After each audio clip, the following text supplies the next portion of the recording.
中共撮合伊朗与沙特复交，叙利亚、UAE、俄罗斯等会跟上，组建习联合国。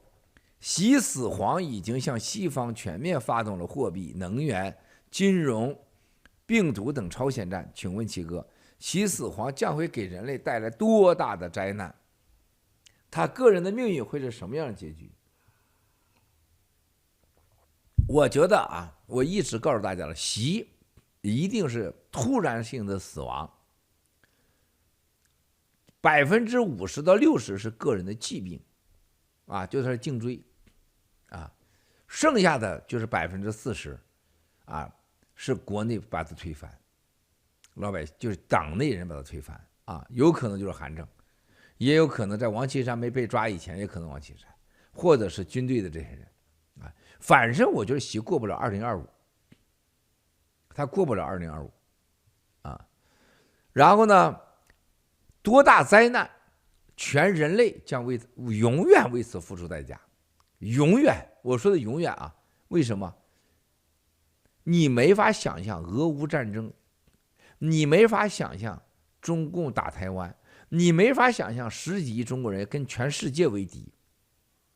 亚洲45亿人，欧洲才不到8亿人，美洲不到10亿人，亚洲占了全世界多少 GDP？ 1半多的 GDP， 1半多的人口。而这个样的一个亚洲大国共产党，把亚洲人、黄皮肤人给推向了世界上敌人那一面，带来多大灾难啊！这个太可怕了。现在在中东啊，现在中东之王就是习死黄。你们不知道，你老待在美国、加拿大、日本，你没感觉。你在中东任何国家说跟习死黄有啥关系，那你就是跟上帝有关系。你说在伊朗有什么概念吗？就伊朗所有的过去啊，就是伊朗我帮过太多人了，过去到中国去做生意的啊，就那些人能认识福建的某个什么副县长，说跟习照过一张照片，那都供起来了，都了不得了啊！习现在是中东之王，没有一个国家不想跟他打交道，没有一个国家不想成为他的兄弟的。你们不了解中东文化啊，这个我没办法一一的说。哪天我聊聊中东文化，你会蒙叉的。你们对中东的了解太少了，因为你没跟他打过交道啊。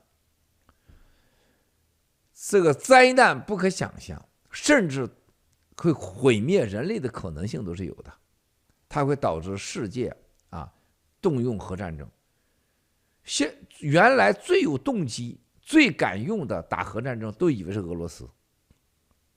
啊，过去都以为美国佬用过核武器，他可能也敢用啊。我可以告诉大家，自从习死黄控制这个核武器按钮的时候，连告诉都不会告诉你，而且马说用就用，就用完都不说的人就是习死黄，就是中国共产党。